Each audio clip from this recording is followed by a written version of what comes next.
Hi everyone, I am Aditya and welcome back to the channel. In the last episode, we drove through the countryside of Switzerland and visited Mt.Titlis. Continuing from there, in this episode, I make my way down from Mt.Titlis in the rotating cable car to the Trubsee. It is also famous as the world's first rotating cable car. You can take part in various adventure activities in and around the lake. The cable car ride is very nice as you can see the massive glacier right beside you.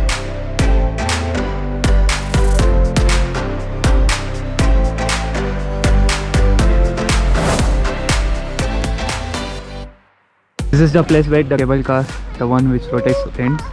And I can see some people are hiking till there. I don't know what is there. But we have to go to lake. So I'm not going to go there. And the views from here is fantastic. Took some photos, videos from this point. And now I'm going towards the cable car to go to the lake. Some of the people are still there and some people left. I'm alone currently here and I'm going in a single cable car alone. Even though I have taken multiple rides in gondola since last 1 month, the views from up above never ceases to amaze me. I also wondered the great engineering efforts it would have taken to construct this. In this Lake Trubsee station, there are restaurants in the roof and there is lot of areas for little kids to play. The views of Engelberg from up here is amazing. There was a free Wi-Fi here. I didn't leave the chance and I called my parents to show around little bit of Switzerland and little bit of Mt.Titlis. I just finished the call like couple of minutes ago and we are all going towards the lake. You can either go through the stairs there or you can take this rough path.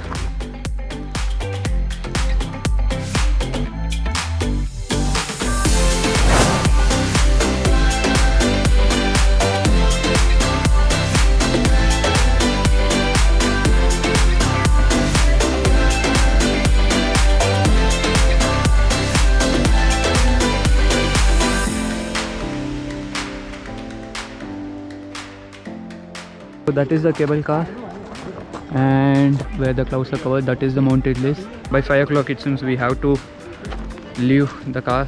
We just came 5 minutes back and right away we are starting. There is even zip lining going on if you are interested and there is a waterfalls. Even in the lake there is a lot to explore. There is even a path here for a hike. You can do a very big hike. 90% of the crowd are here. They won't go there. So if you have time, you can go there. I really feel like going till there, but unfortunately everyone has to leave by 5 o'clock. If you want to do boating, 4 people in one boat, you have to row yourself and it's 10 euros for 1 hour. Photo session is going on. I'm not interested. I'm just interested in making videos, showing places. Till the photo session goes on, we'll try to walk how much was possible and then return back. Anyway, we'll walk fast.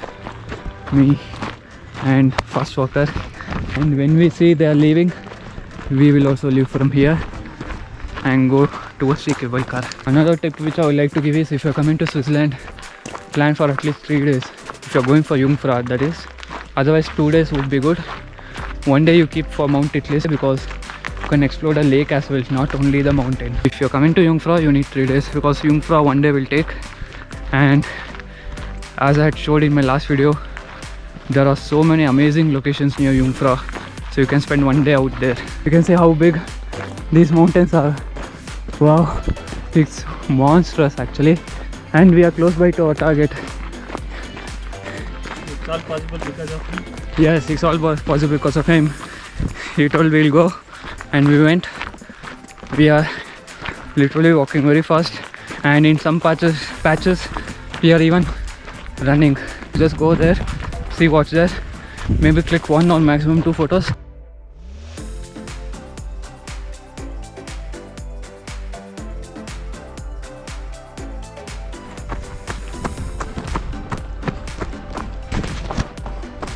We are running towards our dream, towards the light.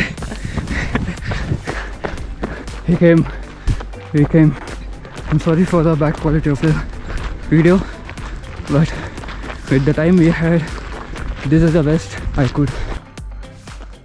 It's peaceful out here. There are some cottages. There is a road out there. Some people are walking. Lots and lots of cows even there. And wow guys, amazing.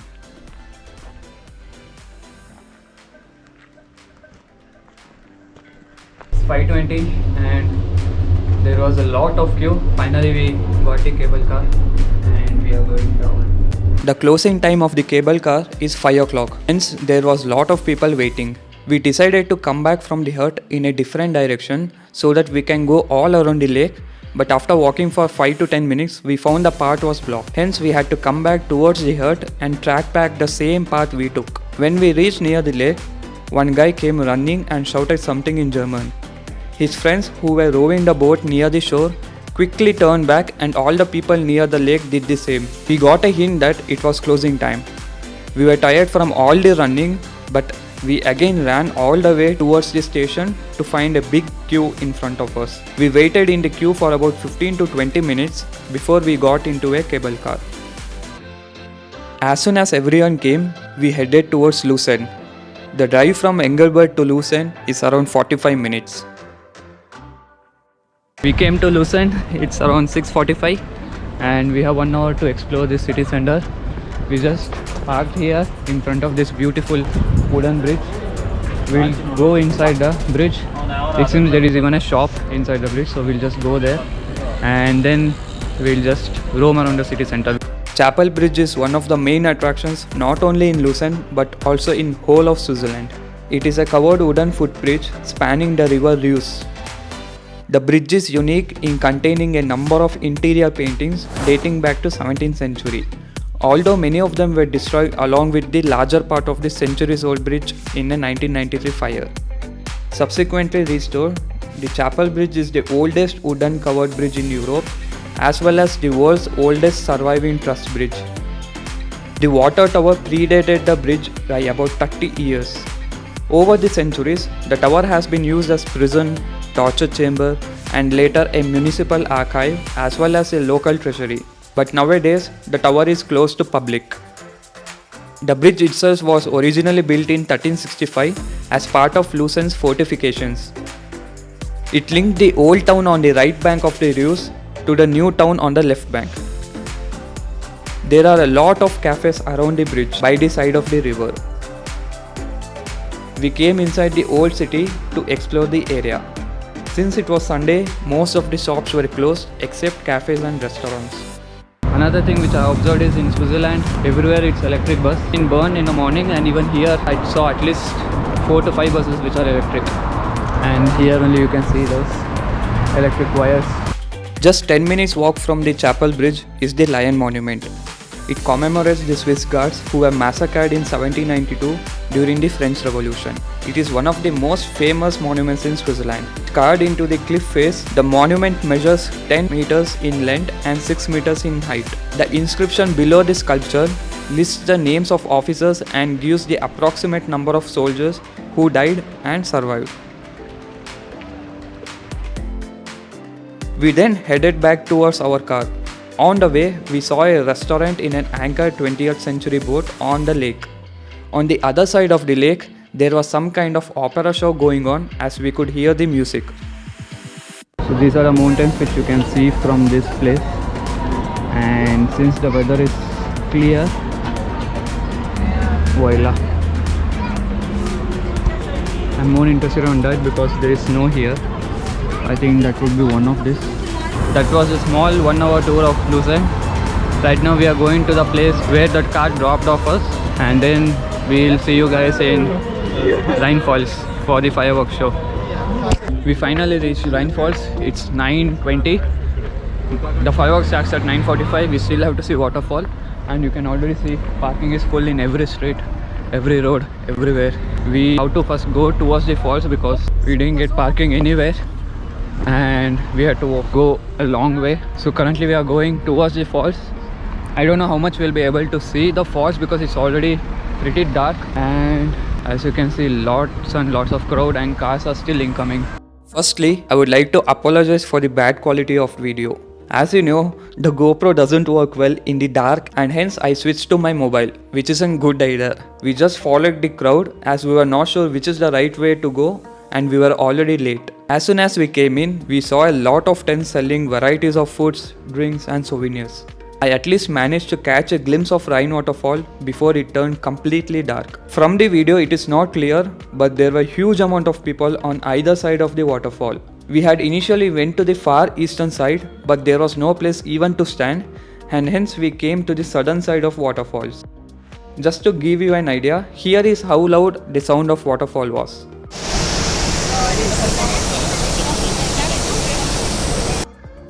And then, the moment everyone was waiting for, the fireworks started. The atmosphere around me was electric. Everyone were amazed to see the beautiful fireworks.